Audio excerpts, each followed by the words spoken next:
भिलाई के चौहान टाउन में चुनाव प्रगतिशील पैनल की एकतरफा जीत। सागरिका पाड़ी बनी अध्यक्ष, सुरेंद्र को मिली महासचिव की कमान। शहर के सबसे बड़े चौहान टाउन में लोकतांत्रिक तरीके से चुनाव कराया गया। इस चुनाव में प्रगतिशील पैनल की एक तरफा जीत हुई। प्रगतिशील पैनल की सागरिका पाड़ी और सुरेंद्र यादव का एक तरफा वोट पाकर चुनाव जीत गए। सागरिका पाड़ी मौजूदा अध्यक्ष है, उन पर चौहान टाउन के लोगों ने दोबारा भरोसा जताया है। वहीं सुरेंद्र सिंह यादव भी महासचिव है, उन्हें भी दोबारा चुना गया। चुनाव अधिकारी की भूमिका में सरकारी शिक्षक अनिल शुक्ला रहे। उन्होंने लोकतांत्रिक और नियमों का पालन करते हुए चुनाव संपन्न कराया। चुनाव अधिकारी अनिल शुक्ला ने बताया कि कुल 239 वोट डाले गए। अध्यक्ष पद की प्रत्याशी सागरिका को 175 वोट मिले, जबकि सुभाष चंद्र चौबे को 59 वोट मिले। वहीं 5 वोट अवैध थे। इसी प्रकार महासचिव पद के लिए भी 239 वोट डाले गए। इसमें भी कृष्णा बहादुर सोनी को 64 वोट मिले। वहीं सुरेंद्र सिंह यादव को 169 वोट मिले। 6 वोट अवैध थे। शपथ लेकर सामान्य सभा भी हुई, कई प्रस्ताव पारित हुए। चुनाव संपन्न होने के बाद निर्वाचन अधिकारी ने शपथ ग्रहण समारोह भी आयोजित कराया। सभी पदाधिकारियों ने चुनाव जीतकर शपथ लिया। इसके अलावा सामान्य सभा में चौहान टाउन के बेहतर विकास के लिए कई संकल्प भी पारित कराया गया। प्रगति से पैनल के चुनाव जीतने से लोगों के चेहरे में मुस्कान आ गई।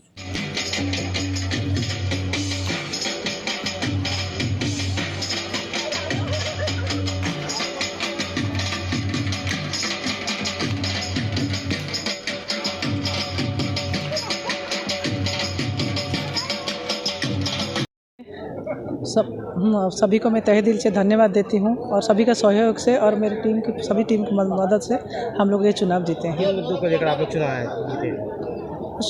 अपने चौहान टाउन का सोसाइटी का मूलभूत जैसे छोटा जैसे सुरक्षा है, वाटर ड्रेनेज है, पानी है, ये सब मुद्दे को लेकर हम लोग जीते हैं। आप जीत करके आएंगे और क्या सौगातें देना जा रही हैं?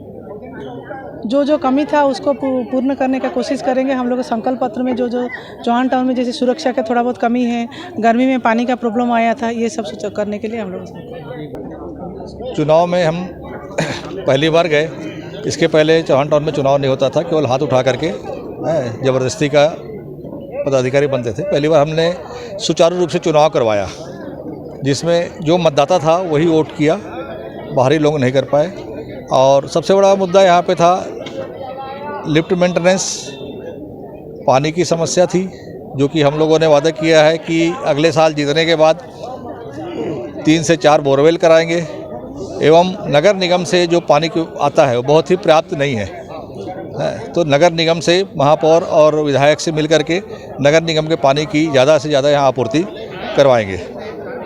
और जो सिक्योरिटी है, सिक्योरिटी टाइट करेंगे, क्योंकि आप लोगों को मालूम होगा कि पिछले ही कल भी 2 कार को जलाया गया और वो कुछ सामाजिक तत्व लोग हैं जिनके द्वारा हो रहा है, और उसकी हम व्यवस्था करेंगे कि ये सब घटनाएं यहाँ ना घटे। और हम जल्द ही एक CCTV और हर बिल्डिंग में लगवाने की व्यवस्था करेंगे। पूर्वक यहाँ का चुनाव हुआ और यद्यपि मैं मतदाता नहीं थी, फिर भी हमने पूरा सहयोग किया मैडम का, क्योंकि मैडम के रहने से यहाँ पर महिलाओं की सुरक्षा का विशेष ध्यान रखा जाता है। रात को भी अगर किसी को कोई आवश्यकता होती है तो मैडम तुरंत आती हैं उनके सहयोग के लिए, सबसे बड़ी बात ये। और इसके अलावा दूसरे क्षेत्र में भी देखें तो साहित्यिक सांस्कृतिक कार्यक्रम में भी मैडम का भरपूर योगदान रहता है और खूब उत्साह से कार्यक्रम होते हैं और दूसरी समस्याओं में भी मैडम का साथ रहता है। इसलिए हमें बहुत खुशी है कि मैडम जीत कर आई है। अध्यक्ष पद का चुनाव जीतने के बाद Suryoday residency welfare society Chauhan town की अध्यक्ष सागरिका पाड़ी ने कहा कि जिन वादों को लेकर हमने चुनाव लड़ा है उसे पूरा करेंगे। वहीं महासचिव सुरेंद्र सिंह यादव ने कहा कि पहली बार चौहान टाउन में लोकतांत्रिक तरीके से चुनाव हुआ है, इसके लिए सभी का आभार। हम बेहतर काम करेंगे। प्रभात टीवी के लिए योगेश वर्मा की रिपोर्ट।